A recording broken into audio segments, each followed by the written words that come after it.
In this video, we are going to use our new getBlock method inside of our block/blockHash endpoint to retrieve a specific block by its block hash.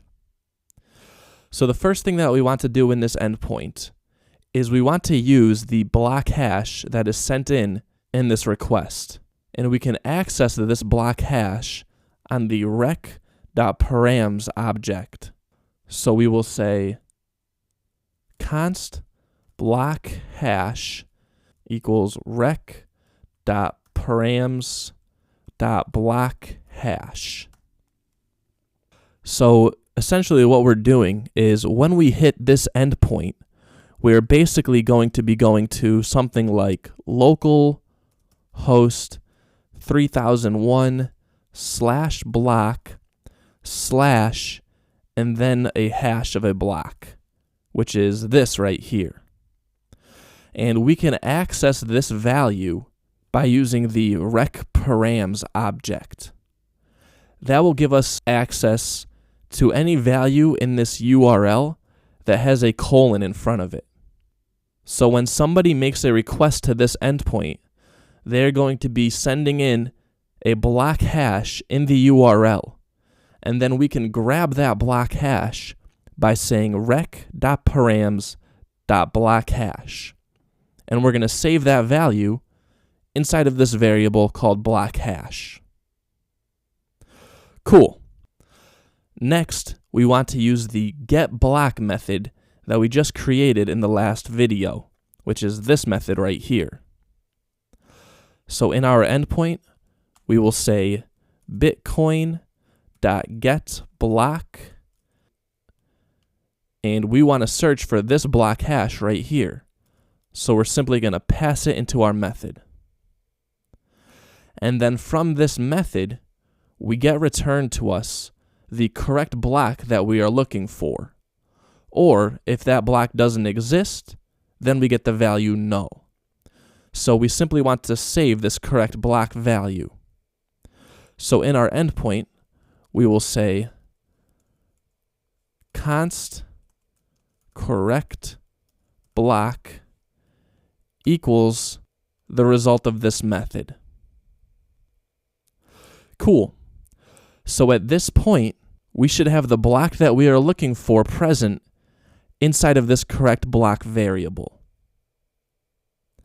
All we have to do now is send back this variable or this correct block as a response.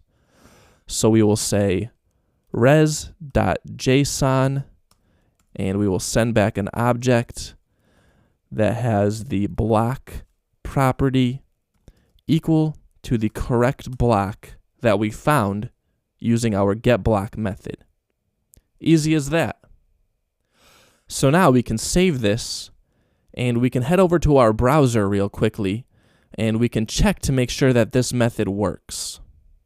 So in order to test this endpoint, we can start by heading over to our browser and getting our blockchain. So we can head over and hit localhost 3001/blockchain. And as you can see, we only have a single Genesis block inside of our chain right now. So let's add a couple more blocks to this chain. So we will go over and we will hit localhost 3001/mine, and let's hit it one more time. So now we should have 3 blocks inside of our chain, which we do. Cool. So in order to test our /block/blockHash endpoint now, we simply want to take the hash of one of these blocks and search for it. So let's take the hash of our third block, and instead of hitting the mine endpoint now, let's hit the block/blockHash endpoint. And after the block parameter, we simply want to paste in our block hash that we are searching for. Now we know that this block exists inside of our blockchain, right? It's the third block inside of our blockchain. So we should expect to get this block returned to us from this endpoint. Let's see if it works. Cool. So we get the correct block returned to us. Perfect. Let's try one more block. So let's try and get our second block now.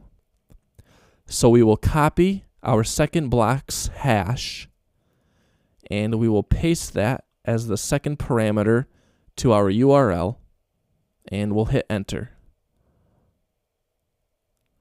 Cool. So we got our second block back.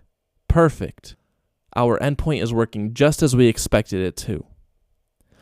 Now, if we were to send in the wrong hash or a hash that doesn't exist, then we should expect to get null returned to us instead of getting a block returned. So let's try that now. So I'm simply going to take one character off the end of this hash and hit enter. Cool. So you can see that the block is equal to null, which means this block that we are looking for, it doesn't exist. Cool. So our block/blockHash endpoint is working just as it should. In the next video, we are going to build out a method called getTransaction that will work just like our getBlock method works. I'll see you in the next video.